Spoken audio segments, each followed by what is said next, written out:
Good morning. This is Vaughan at Westcote Bell Pottery in Nova Scotia. I'm just going to unpack a glaze kiln I just fired.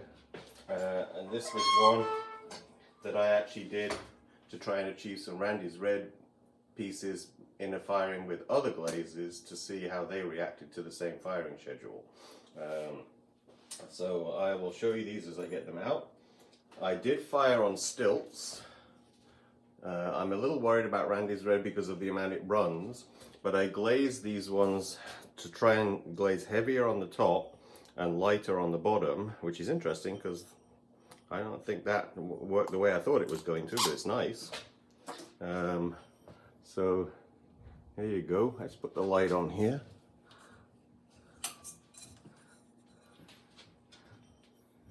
So you've got some red showing through, but a lot more brown. These were very thin, and I only dipped them. The inside is much more red. So we've got some red there, but it's very mottled this time. And I tried to get the fluting lines to show up more on these. So I wasn't glazing quite as thick as I did in the first time. So I'm convinced that you have to put this glaze on really thick. You know. But it didn't run as much because I didn't have it as thick, so that was basically my compromise. Can I get that light to shine over here a bit more? It's shining right in my face now. But you got the lines showing through with the fluting, which is what I was aiming for. But this is very mottled, much more mottled than I was anticipating. I have some Tenmuku gold in these ones. Ooh. Tenmuku gold in here as well, and that's actually worked more shiny this time, so it doesn't like the long soak by the look of it at top temperature, because this usually in the other firing schedule comes out really flecked in gold. I have one of my blue platters that I do a lot of these, and this worked fine with the long soak. So there you go, that one. I showed those in the video the other day. This one works very nice. I did a double fluting in this piece. So you've got two lines showing through instead of the single one that I've been doing a lot of the time. But it's very flecked. But it didn't run because I tried to not get it as thick. So I think what I have to do is glaze it much thicker and just leave the foot unglazed with these ones so that it can run down a little bit without touching the kiln shelf. But they're really pretty bowls. I hope you can see close up. I'm bringing them as close as I can, but they're very pretty little bowls, much redder on the inside. So it's like I thought originally, this glaze needs to be applied very thick.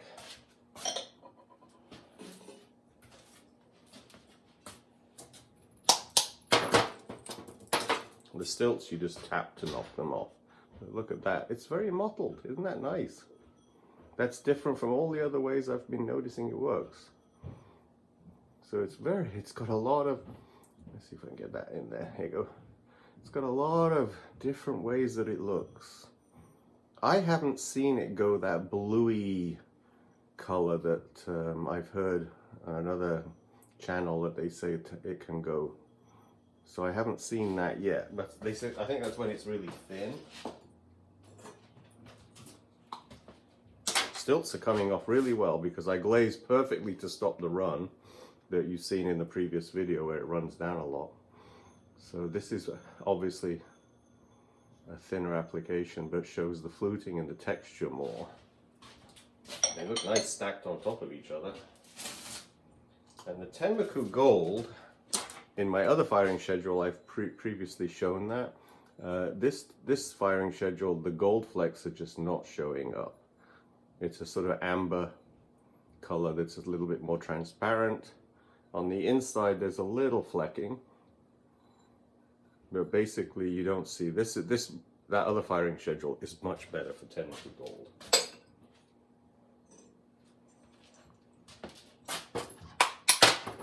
It'd be nice if they all worked at the same firing schedule, but this long soak, even the oatmeal that I put on these is just melted away into the iron glaze because I always put the oatmeal on top of the Tenmuku Gold. Tenmuku Gold likes that 11-minute soak at top temperature. Done. You take it down at that, and then I soak a little bit at 1750. But that's how the oatmeal stays visible so much with Tenmuku Gold.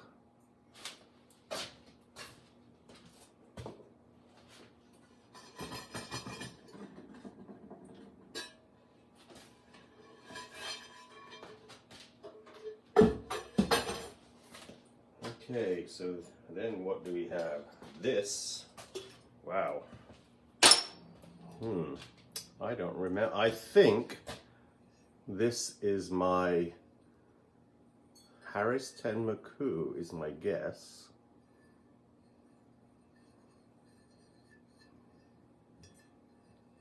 But that one doesn't have any of the red in it, which it didn't in the other firing schedule either. But it's very nice that it shows the actual fluting so well. This is Tenmuku Gold. So see, there's tiny flecking in this, if you can just see. And this is now more center in the kiln. So a little bit of flecking in this one. But if I want Tenmuku Gold to work really well, I would only soak for 11 minutes at top temperature. Take it down to 1750 and soak for an hour.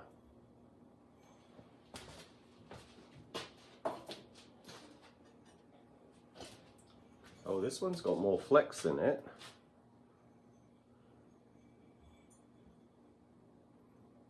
See, I always do my oatmeal on the bottom because the oatmeal doesn't run at all.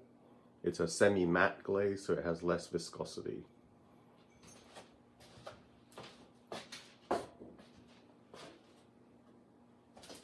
Another Tenmuku Gold.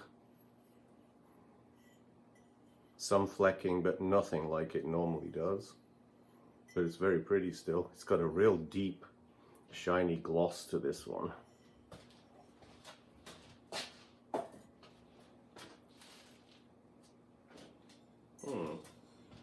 This one, it was just my Seafoam. So, and it was glazed a little thicker at the top. You can't double dip this Seafoam. I've tried that. It doesn't like a glaze applied over the top of it, but I double dipped it to get a really thick coating. And you see it has a really nice effect on the fluting.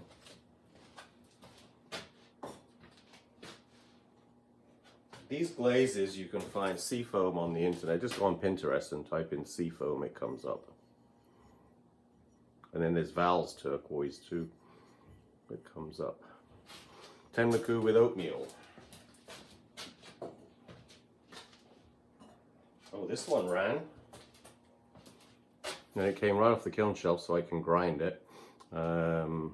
This was a refire, so I double dipped this one because it actually crawled at the top. So I double dipped the whole thing after it had been fired, so it was still a fairly thin coat, but it still made it run. So, so that's savable. That's because of the shells that I'm using. There was a lot of refires in this, I remember that now, because I had some crawling. This, here we go, this is the first fire. This glaze sometimes crawls a little bit on the top there, just a little bit, you can see. So I have to decide then whether to refire or just accept it. But it's very pretty. It's my yellow oatmeals that I put over the top of the turquoise, and if I get the glazes a little thick, it will crawl, like this one. Oh, just one little bit there. But, so you've got to make sure these glazes don't get too thick.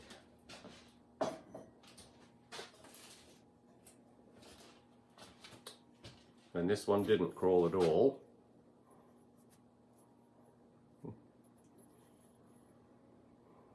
So that's what it's supposed to look like.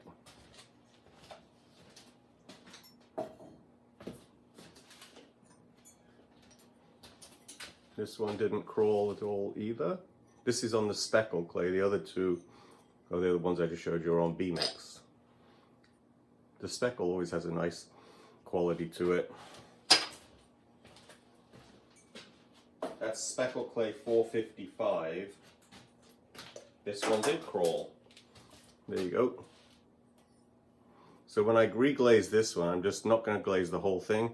I will just dip the top in and fire at a slightly lower temperature so I can avoid that running. So these are going to get a refire.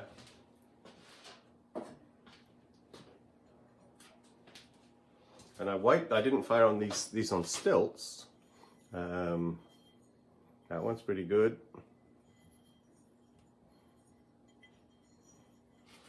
Maybe I don't need as much of the oatmeal dipped on the top, but I like it to run down. Now the Tenmuku gold ones, they've got a really beautiful amber color to them. And it's going that black.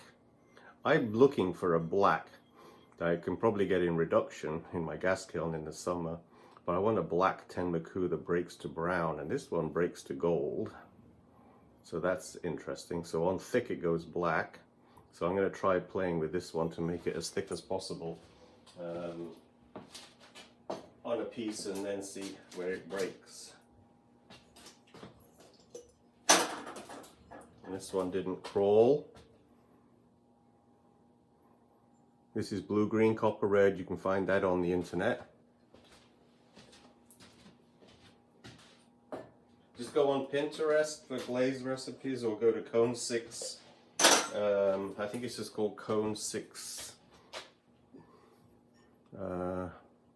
It'll come up if you type in and, oh, look at the crawling on that one. Yep, there's another refire. I'm just going to dip the oatmeal on the top of the piece. This one's okay though.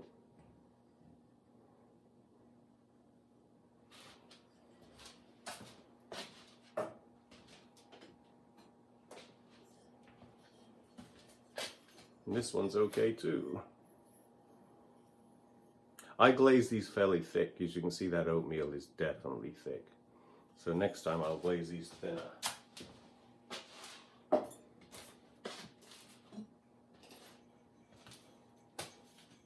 Yep, that one's okay too.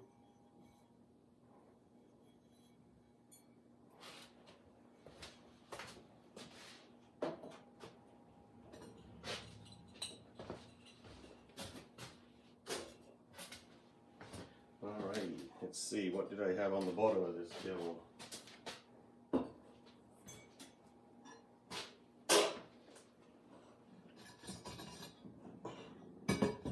You can often feel the stilts, not the stilts, the props on the bottom of the kiln shelf when you're unpacking your kiln shelves. There you go. That one's got some glaze that's going to have to be chipped off, and I've got my, I've shown you this before. With these new shelves, you got a lot of glaze on that shelf. That's how easy it comes off.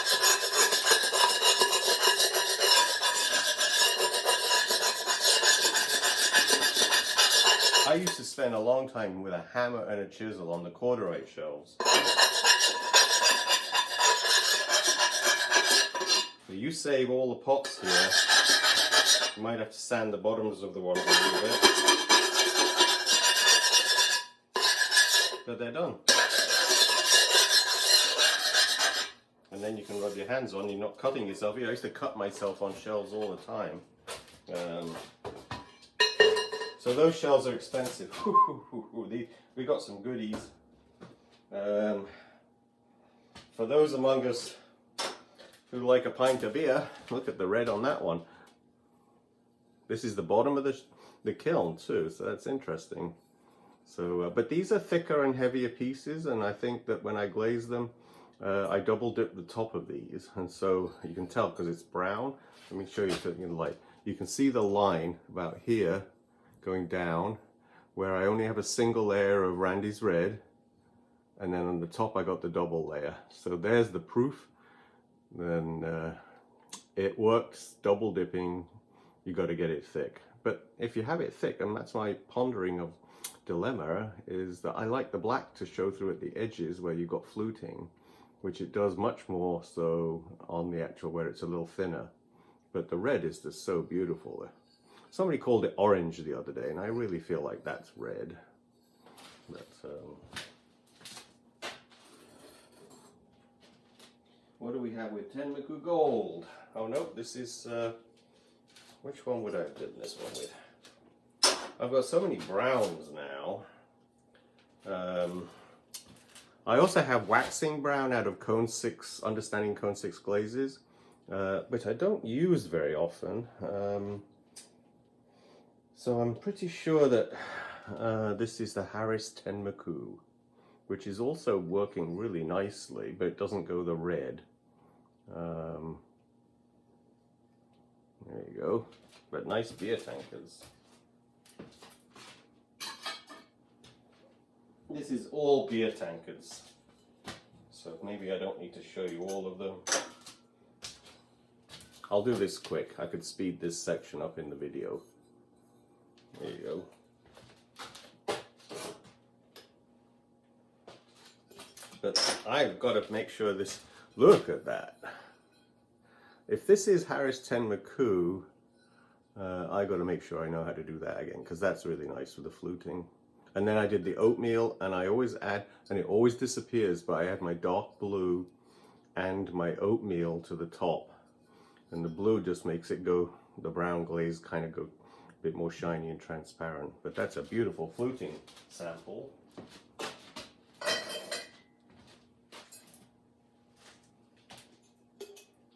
And this has got yellow. This is very interesting. There you go.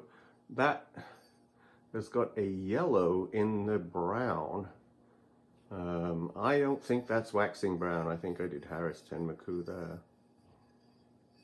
I'll post a comment at the end if I can figure out which one I did on that one. I glazed these a while ago, but look at the yellow showing through in the brown a little bit.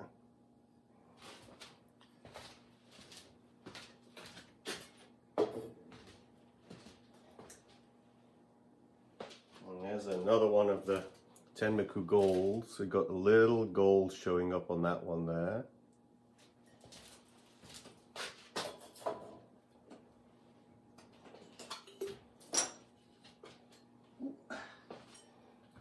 I can't take it still. Look at the red with the black showing through. That's the way it is. But you can see what I glazed down to the bottom there, and I stopped when I double dipped. And I now need to know, my glaze is thick.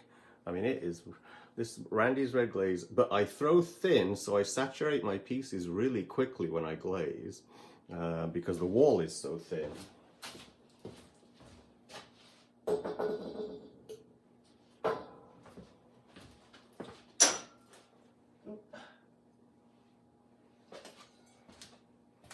Okay, these are really beautiful tankards.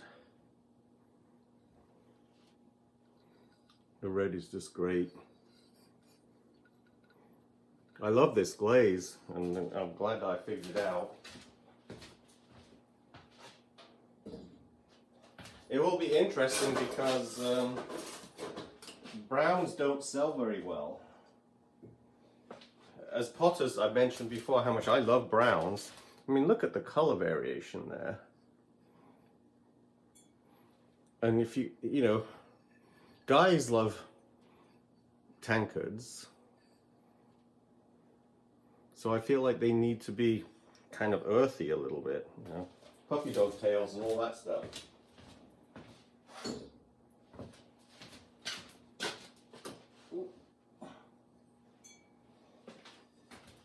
Wow, you got a lot of variation in this piece. There's the brown for a thinly applied, then it's got the red, and you can see the line at the bottom, but it didn't go the full red at the bottom of the kiln, so I wonder if my element down there is not quite as strong. But you've got the red. I love the variation of it though. So.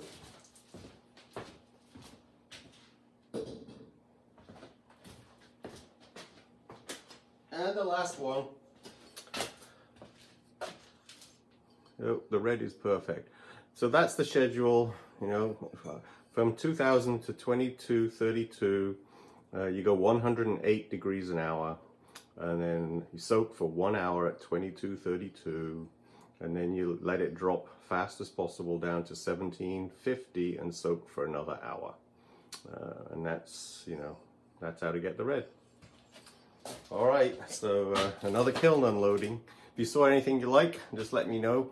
I'll try and post some photographs of some of these pieces. I've been putting lots on the website. I hope it's not getting too busy. You just have to scroll across all those little strips that are on my website, westcoatbellpottery.ca. All right, I'll talk to you later. Thanks very much for watching.